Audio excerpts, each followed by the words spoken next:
अधिक जानकारी देंगी दिल्ली न्यूज एडिटर अदिति नागर हमारे साथ जुड़ गई हैं। अदिति, भारत जोड़ो यात्रा को लेकर के लगातार फर्स्ट इंडिया पल पल की अपडेट दे रहा है। झालावाड़ से यात्रा होकर गुजर रही है। राहुल गांधी ने टी ब्रेक भी लिया था। फिलहाल वहां कैसी तस्वीरें? सुखद।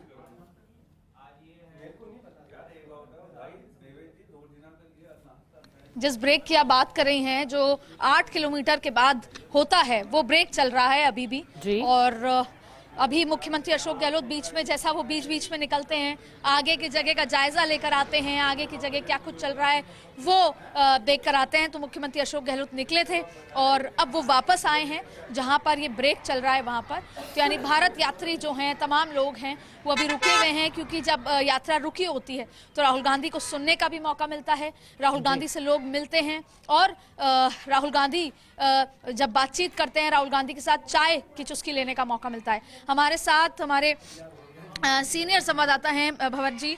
भंवर जी, आप भी इस यात्रा को भी फॉलो लगातार कर रहे हैं और साथ में इस इलाके को बखूबी समझते हैं। तो समीकरणों के हिसाब से इस यात्रा में जो रिस्पांस मिल रहा है, अगर हम पॉलिटिकल समझें, राजनीतिक समझें या जाति समीकरणों से समझें, तो कैसे देखते हैं आप इसको? क्या पर्याप्त मिल रहा है, ज्यादा मिल रहा है या कम मिल रहा है? देखिए, जो रिस्पांस मिला है, मुझे लगता है कि इससे कांग्रेस को बहुत उत्साहित होना चाहिए अदिति जी, क्योंकि ये ऐसा इलाका है जहां कांग्रेस के लिए एक तरह से आप कह सकते हैं कि सूखे जैसी स्थिति है। पिछले 2 विधानसभा के चुनाव में, यानी करीब करीब 8 से 10 साल का समय हो गया है जब कांग्रेस पूरे झालावाड़ जिले में अपना खाता तक खोल नहीं पाई है। और ये जो इलाका है खासतौर पर बीजेपी का, और हम कह सकते हैं कि वसुंधरा राजे का गढ़ है, तो उस गढ़ में घुस करके एंट्री के साथ ही एक तरह से उन सारे समीकरणों को चुनौती देने का प्रयास किया है। लेकिन इसके साथ अदिति जी, चुनौती रिवर्स भी हो जाती है, क्योंकि जब राहुल गांधी भारत जोड़ो यात्रा लेकर के आ रहे हैं, उसको इस तरह का व्यापक समर्थन मिलने के दावे खुद कांग्रेस कर रही है, तो क्या अब कांग्रेस 2023 में और 2024 में झालावाड़ 12 लोकसभा सीट में क्या कुछ कर पाएगी? क्या आपको लगता है कि वसुंधरा राजे जो इतने लंबे समय से यहाँ पर जिनका कब्जा है, उनको किसी बात की शिकन होगी कि इस तरह की यात्रा निकल रही है और इससे कोई इफेक्ट होगा, उनको कोई मानसिक इफेक्ट पड़ेगा? देखिए, बिल्कुल इस बात का जवाब देने की कोशिश की है झालावाड़ के अभी के सांसद दुष्यंत सिंह ने। उन्होंने कहा है कि यहाँ तो मैजिक है, वो आकर के बस एक बार स्नेह प्यार देती है और यहाँ की पूरी जनता उनके पीछे उमड़ जाती है।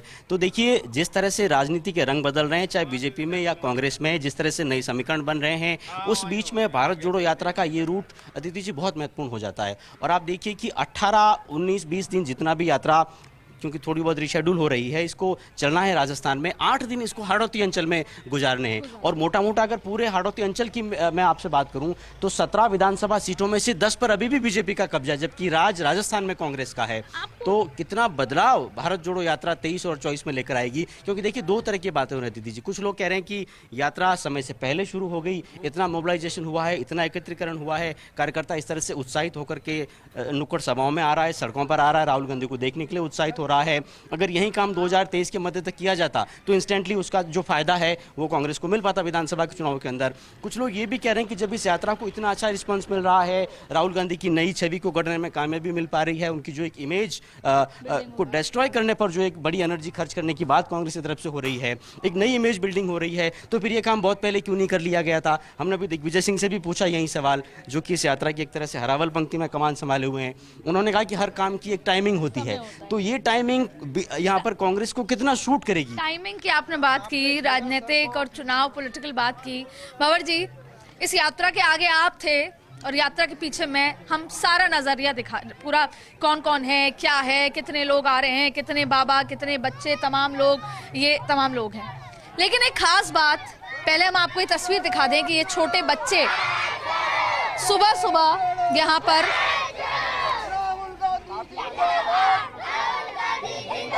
देखिए इन बच्चों को। क्या नाम है? भावना। क्या कर रहे हो यहाँ पर? राहुल जी का इंतजार कर रहा। उनको देखना है या उनसे बात करनी है? बात करनी है। तुम्हारा नाम क्या है? सागर। क्या कर रहे हो? ये क्या है? तिरंगा। हाँ, और बड़े होके क्या बनना है?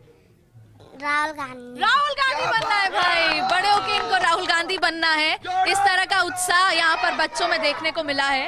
एक खास बात पे आपको लेकर जाएंगे जो हमने नोटिस करी और हम चाहते हैं कि आप लोग भी जाने। यहाँ पर बच्चे हैं, गांव के लोग हैं, युवा लोग हैं, महिलाएं हैं, लेकिन यहाँ पे कुछ लोगों ने टी शर्ट पहनी है, कुछ लोग कुर्ते पजामे में आए हैं। तो बवर जी, वो टी शर्ट वाले लोग कौन हैं, क्या लगता है आपको? देखिए, जाहिर तौर पर ये जो इलाका है जहाँ से चमली गांव से यात्रा एमपी से राजस्थान में आई है, वहाँ से लेकर अदिति जहाँ तक हम आगे बढ़ते जा रहे हैं, गुर्जर बाहुल्य इलाका है। पायलट समर्थकों की यहाँ पर हम कह सकते हैं कि अच्छी खासी तादाद है। और ये जो टी शर्ट वाली बात आप कह रहे हैं, उनके कई समर्थित नेता हैं जो कि टी शर्ट्स बांट रहे हैं जिनमें पायलट का जिक्र है, साथ में उनका खुद का फोटो है। तो कहीं न कहीं अटेंशन मीडिया का उनको मिल पाए और अपनी बात बिना कहे ही कैमरा खुद ही। लेकिन इसकी एक और वजह मुझे लगती है कि कल सचिन पायलट अक्सर आप कुर्ते पजामे में नजर आते थे। कल उनका अंदाज अलग था। कल वो राहुल गांधी के साथ जब कदमताल कर रहे थे तो वो खुद भी टी शर्ट में थे भारत जोड़ो की, और उन्होंने लोअर पहना हुआ था। और शायद वही मोटिवेशन अब उन लोगों में आया है, ज्यादातर उन लोगों में जो पायलट समर्थक हैं और वो उसी वेशभूषा में यहाँ पर हैं। तो शायद थोड़ा बहुत डिफरेंशिएट किया जा सकता है कि ये पायलट खेमे के हैं और ये गहलोत खेमे के हैं, ऐसा कुछ। बिल्कुल, देखिए बहुत कैजुअल लुक में थे आप, बिल्कुल ठीक कह रहे हैं। और देखिए, महत्वपूर्ण बात यह है कि राजस्थान में एंटर होने से पहले राहुल गांधी कहते हैं कि अशोक गहलोत और सचिन पायलट दोनों राजस्थान के एसेट हैं, यानी करीब करीब दोनों को बराबर तराजू में तोलने का उन्होंने प्रयास किया था। जब वो राजस्थान के अंदर आए तो सियासी प्रेक्षकों की इस बात पर निगाह थी कि जो तराजू का पलड़ा है, कौन सा पक्ष उसका भारी रहेगा और कौन सा पक्ष हल्का हो जाएगा। लेकिन पहली से दूसरी मीटिंग तक जो शुरुआती संबोधन थे राहुल गांधी के, थोड़े से पायलट खेमे के कुछ लोगों के जो रिएक्शंस मिले हैं वो मायूसी वाले थे कि उन्होंने जिक्र नहीं किया सचिन पायलट को मंच पर होने का। उन्होंने केसी वेणुगोपाल, अशोक गहलोत को, 2-3 नेता ऐसे भी थे जब रात को कॉर्नर मीटिंग हुई जिसमें पायलट भी थे, दिव्या मदेरणा भी थी, वैभव गहलोत भी थे, जो मंच पे चढ़े और फिर मंच से उतर गए क्योंकि शायद जगह की कमी हो सकती है। लेकिन और किसी का तो फर्क नहीं पड़ता, पायलट साहब उतरे तो समर्थकों में उत्साह कम होता है। जबकि पायलट साहब लगातार 25 किलोमीटर राहुल गांधी के साथ चलते रहे। बहुत लोग आए गए रुके, लेकिन सचिन पायलट चलते रहे।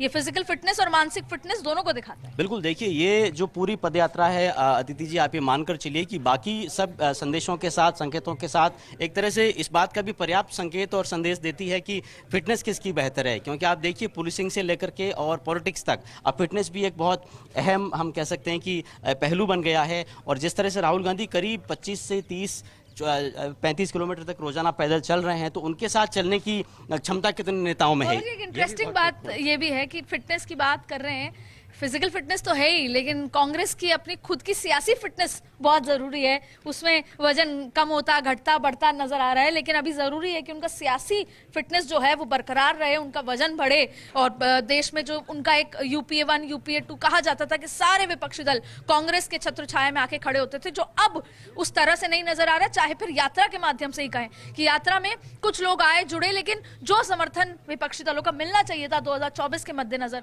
वो दिख रहा है आपको। देखिए, मैं आपको कहूँगा कि थोड़ा सा हमें इंतजार और करना चाहिए। अभी यात्रा सिर्फ एंट्री पॉइंट पर है। एंट्री पॉइंट के लिहाज से तो इस रेस्पॉन्स को बुरा नहीं माना जा सकता। और जैसा मैंने पहले आपको जिक्र किया था कि ये वो इलाका है अदिति जहाँ पर कांग्रेस एक बहुत भयंकर नेतृत्व संकट से जूझ रही है। प्रमोद जैन भाया यहाँ दोनों मीटिंग्स में एक तरह से लीड करते नजर आए हैं। कल चंद्रभागा चौराहे वाली मीटिंग, भीड़ की जिम्मेदारी भी उन्हीं की थी। भीड़ की जिम्मेदारी जाहिर तौर पर उन्हीं की थी। और रोचक बात यह है कि दोनों पति पत्नी, उर्मिला जैन भाया और प्रमोद जैन भाया, दोनों ने एक तरह से मोर्चा संभाल रखा था। लेकिन देखना यह भी बहुत महत्वपूर्ण होगा कि यात्रा जब आगे की तरफ चलेगी तब इसमें किस तरह के पहलू शामिल होते हैं, किस तरह की और जो चीज़ें, जिन पर बहुत सी चीज़ें जिनका पटाक्षेप होना है, जिनके बारे में खुलासा होना है, किस तरह की चीज़ें और बातें निकल कर आती है, किसको वजन दिया जाता है, किसको तवज्जो दी जाती है, किसको नहीं दी जाती है, इस पर बहुत निगाहें रहने वाली। हमने सुबह से, कल से, इनफैक्ट कन्याकुमारी से जब से चली है यात्रा, हमने भारत जोड़ो यात्रा के समर्थन को दिखाया, राहुल गांधी की पर्सनालिटी डेवलपमेंट को भी दिखाया। लेकिन ये सेगमेंट क्योंकि हमारा पॉलिटिकल है, इसलिए हम बात कर रहे हैं। बहुत लंबे समय से आलाकमान को एक कंफ्यूजन है राजस्थान को लेकर, कांग्रेस आलाकमान को, और शायद ऐसा लगता है कि कांग्रेस आलाकमान राजस्थान की सियासत को और खास तौर पे कांग्रेस का जो संगठन है यहाँ पर, जो कार्यकर्ता हैं, वो क्या चाहते हैं, वो आलाकमान 10 जनपद पे या 24 अकबर रोड पे या 12 तुगलक लेन पे बैठ के नहीं समझ पा रहे। आपको लगता है कि राहुल गांधी जब सड़क पे आ रहे हैं, चल रहे हैं, तो वो भाप पाएंगे कि कार्यकर्ता क्या चाहते हैं? ऐसा नहीं हो सकता कि ऊपर से फरमान आया और CLP बैठक बुला दी गई और सब कुछ तय हो जाएगा, जो नहीं हुआ। तो इस यात्रा के माध्यम से बहुत सारी चीजें बदलेंगी। क्या ये भी बदलेगा कि वो ये समझ पाएंगे कि कार्यकर्ता क्या चाहता है, राजस्थान को जरूरत किसकी है, राजस्थान कांग्रेस को जरूरत किसकी है? मुझे लगता है अदिति ये पूरी यात्रा का सबसे महत्वपूर्ण पहलू यही है, बल्कि आपने जो बात कही है वो इस पूरी यात्रा के एक तरह से निचोड़ है। और देखिए, मैंने भी राहुल गांधी के भाषण में जो सबसे महत्वपूर्ण बात सुनी वो मुझे यही लगी कि मुझे इस यात्रा से सीखने को बहुत मिला है। आप एरोप्लेन में बैठ के और गाड़ी में सफ़र करके आप ज़मीनी चीज़ें नहीं समझ सकते हैं। आपको जब आप खेत में जाएंगे, किसान से बात करेंगे, आपके रोड के बगल में जिससे आपकी पदयात्रा निकल रही है, जो मजदूर काम कर रहा है, उससे जब पूछेंगे कि तुम्हें मजदूरी कितनी मिलती है, एक स्कूली बच्चे से जब पूछा जा रहा है कि तुम्हें क्या चाहिए, बच्चे कहते हैं कि हमें खेल का स्टेडियम चाहिए। अभी कुछ देर पहले हमने देखा कोई दिव्यांग थे जो कि अंदर जाकर के जो क्लोज प्रोटेक्शन घेरा है वहाँ जाकर के राहुल गांधी से बात कर रहे थे। आज मूक बधिर छात्रों से कुछ देर पहले राहुल गांधी मिले हैं।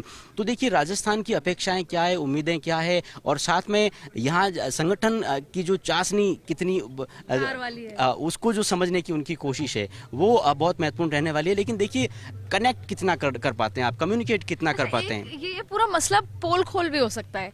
हालांकि जितनी बेहतर स्कीम मुख्यमंत्री अशोक गहलोत की सब जानते हैं, लेकिन दरअसल क्या होता है कि आप गली कूचे जिले से निकलते हैं तो वहाँ के स्थानीय विधायक और सरकार की पोल खुलती है कि भाई जनता अगर जिस तरीके से कल वो गए, उन्होंने कहा यहाँ लाइट नहीं है, तो मुख्यमंत्री अशोक गहलोत ने आधे घंटे के अंदर उस घर में लाइट लगवा दी जहाँ वो चाय पीने गए। अब वो जनता से मिल रहे हैं तो उनसे पूछ रहे हैं कि आपको परेशानी किस चीज़ की है, तो वो परेशानी बताता है, कभी सड़क की, पानी की, बेसिक नेसेसिटी बताता है। तो यहाँ पर राजस्थान सरकार के लिए अच्छी और बुरी दोनों बात है कि एक तरफ तो वो देख पाएंगे कि सड़कें कैसी हैं, लोग कितना समर्थन दे रहे हैं, दूसरी तरफ कभी कभी ये भी हो सकता है कि कुछ ऐसी चीज़ निकल आए कि यार सरकार ने ये नहीं किया, 4 साल हो गए।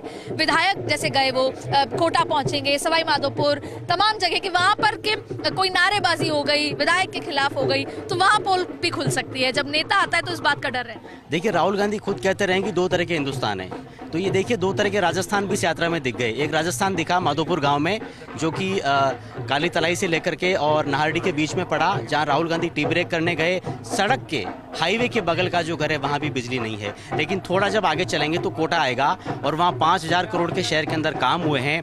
एक ऐसा शहर जो कि पिछले 2-3 सालों में तब्दील हो गया। अगर आप 5 साल पहले कोटा आए तो अब आप कोटा को नहीं पहचान पाएंगे। वर्ल्ड क्लास का एक सिटी बन गया है। ऐसे पार्क्स बने जैसे पार्क्स यूरोप में नहीं है। ऐसे अंडरपास बने जो अधिक वर्षा के बावजूद एक बूंद भी पानी ठहरता नहीं है। तो गहलोत धारीवाल के शहरी विकास का मॉडल भी राहुल गांधी देखेंगे, लेकिन माधोपुर का वो गांव भी उन्होंने देखा है जहां सड़क किनारे भी बिजली नहीं है। ये बहुत रोचक बात है। मुझे लगता है इस जो जितने भी जिलों की यात्रा है, 5-6 जिलों की, वहां पर सबसे उत्साह की बात मुख्यमंत्री अशोक गहलोत के लिए खास तौर पे बिल्कुल अदिति और भंवर, भारत जोड़ो यात्रा के ट्राइमेस्टर पूरा हो गया है, लेकिन 60 दिन का वक्त अभी भी शेष है। 3500 किलोमीटर का लंबा सफर तय किया जाना है। देखना होगा कि क्या इसके बाद कांग्रेस पार्टी के लिए नई पारी की शुरुआत और नए सफर की शुरुआत होती है क्या, ये तो आने वाला वक्त ही तय करेगा। बहुत बहुत शुक्रिया आप दोनों का तमाम जानकारी हमारे साथ साझा करने के लिए। और चलिए इसी के